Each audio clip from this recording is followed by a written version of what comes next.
the IEP coach. As promised, I'm giving you some tips on how to best prepare for your online IEP meetings. Due to this COVID-19 pandemic, all schools are closed, so therefore you can't go to school for your IEP meeting. They're being done virtually online. So a lot of districts are using Zoom and some are using Google Meets to have their IEP meetings. Now, I highly recommend that you, when you do have your meeting, that you are on a laptop or you're on a desktop computer. Basically, want to make sure you be able to have the space to see everyone that is present at your meeting. Sometimes when you are doing a online meeting on your phone, it's hard. You can't really see everybody in the one frame who is present for the meeting. So I highly recommend that you are at your laptop or at a desktop computer when you are doing your online IEP meeting.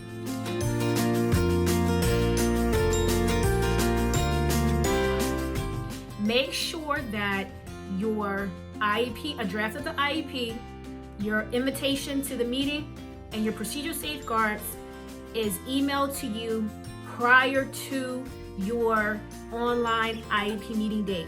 Just like any other IEP, those things are supposed to be sent to you prior to the meeting, okay? So that way you have time to review it, and so that you can already have your questions ready before you have your IEP meeting. So just like an in-person IEP meeting, the invitation, the procedural safeguards, and the draft of the IEP is supposed to be sent to you prior. The same thing still applies with an online IEP meeting. So make sure the case manager emails you a copy of the invitation that states the time that you're meeting and that it is a Zoom meeting or a Google Meet meeting where it says location. It should say Zoom meeting or Google meeting. It should have the date and the time, and also a copy of the procedural safeguards, and the IEP draft is sent, okay?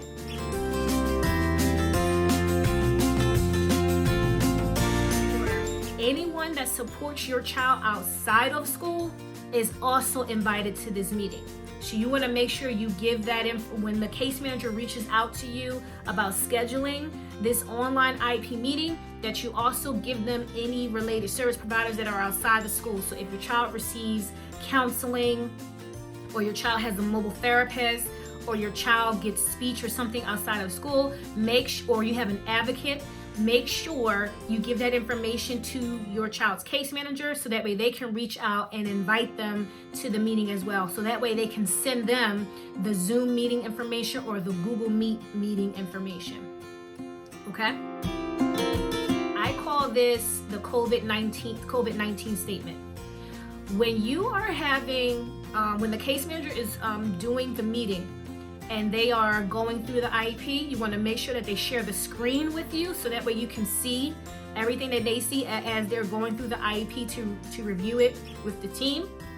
You want to make sure in the present education level section of the IEP, and this is section 2, at the very top, you want to make sure that there is a statement that states due to the school closure mandated by the governor due to the COVID-19 pandemic, you want to make sure that a statement like that is in the present ed level section that explains why any updated testing was not done, if any progress monitoring is not complete, if any present ed level tests were not completed. You want to make sure that is at the very top of the present education level section of that IEP. Okay? You want to make sure that's there because that documents that the school was closed, why it was closed, and because of the school being closed, this is why the testing was not completed, or this is why the president level probes weren't given. This is why transition surveys weren't handed to the parent, given to the parent, because you're no longer at the school. You want to make sure there is a statement like that at the very top. Also, you want to make sure within that statement that it also states that when you return, that when when we all return to school, that the IEP will be revised to add that missing information that may be missing from the current IEP. So for example, I recently did an IEP, and I did not have all of my probes that I would normally give the student to see, okay, how are they on grade level? Are they on grade level with reading and math? Are they going below level? Anything like that. We always, case managers always give probes. Now, I couldn't give probes because we weren't at school and the student was also absent.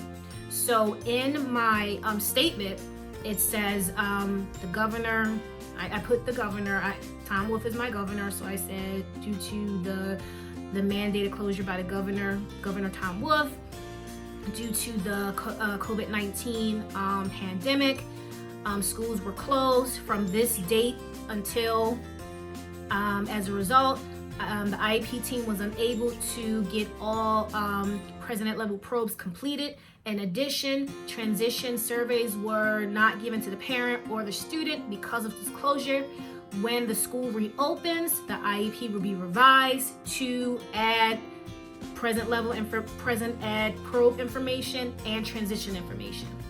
Okay, so that, again, it documents that the school was closed, why it was closed. If any information is missing from the IEP, it's going to be in that statement explaining why. And you also want to make sure that there's some language in there that states when schools reopen that the IEP will be revised to add that missing information. Okay?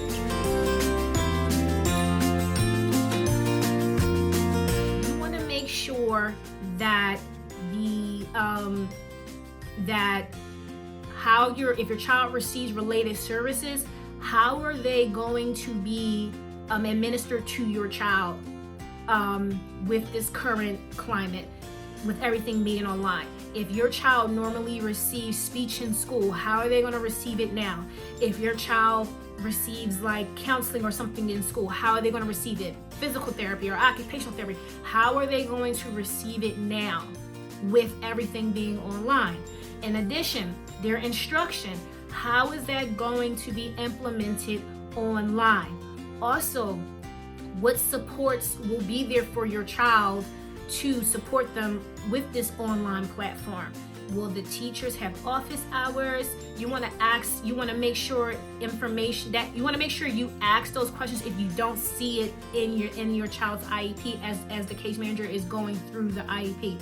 You want to make sure you ask those questions. You want to make sure also it states how your child is going to be getting instruction. Okay, so any related services that your child was getting, you want to make sure that they state and have it listed in the IEP how it is going to be administered to your child during these school closures, and when the school closure is over, how it's going to go back to how it originally was in person. Okay.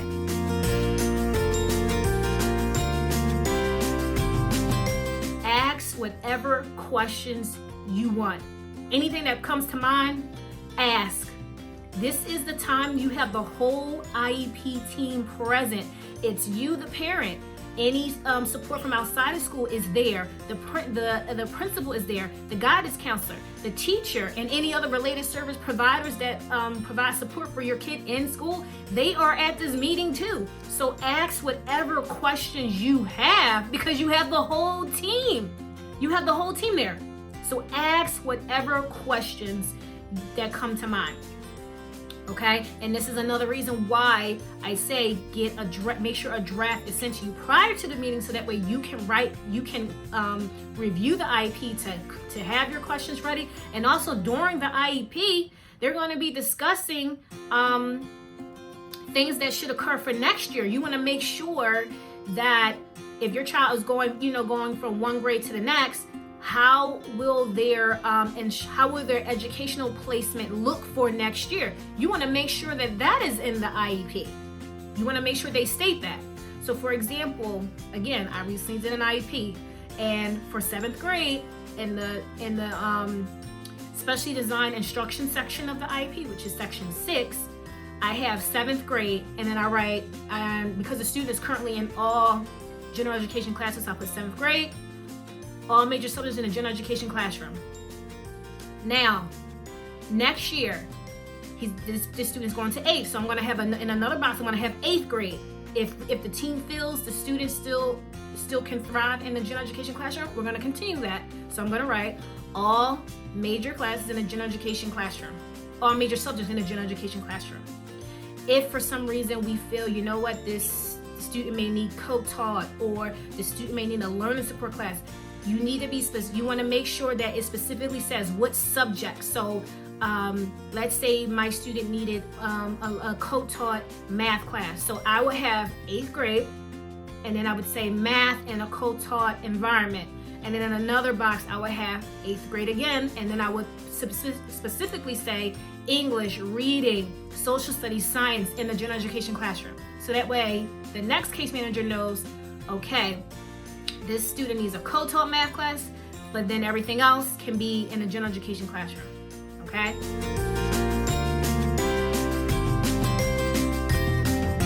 Make sure you always request a physical copy of the final IEP. You always want to have a physical copy of the IEP, so that way you can refer back to it. You can compare it to previous IEPs, because one, you want to make sure that they're not reusing the same exact same goals and exact same you want to make sure they're not recycling measurable goals. You want to make sure if your child is, obviously if your child's progressing, you want to make sure that the goal changes as well. So always requesting a physical copy will help you keep track of your child's progress, and then also you can see if a case manager is constantly reusing same things over and over. Okay, I hope these tips were very helpful. If you have any questions, feel free to send me a DM at Because of Her. You can send me a Facebook message at my Because of Her page, or you can email me, Jamilah, JAMILAH at becauseofher.info. So yes, hit me up. You can leave a comment here. I hope this was helpful.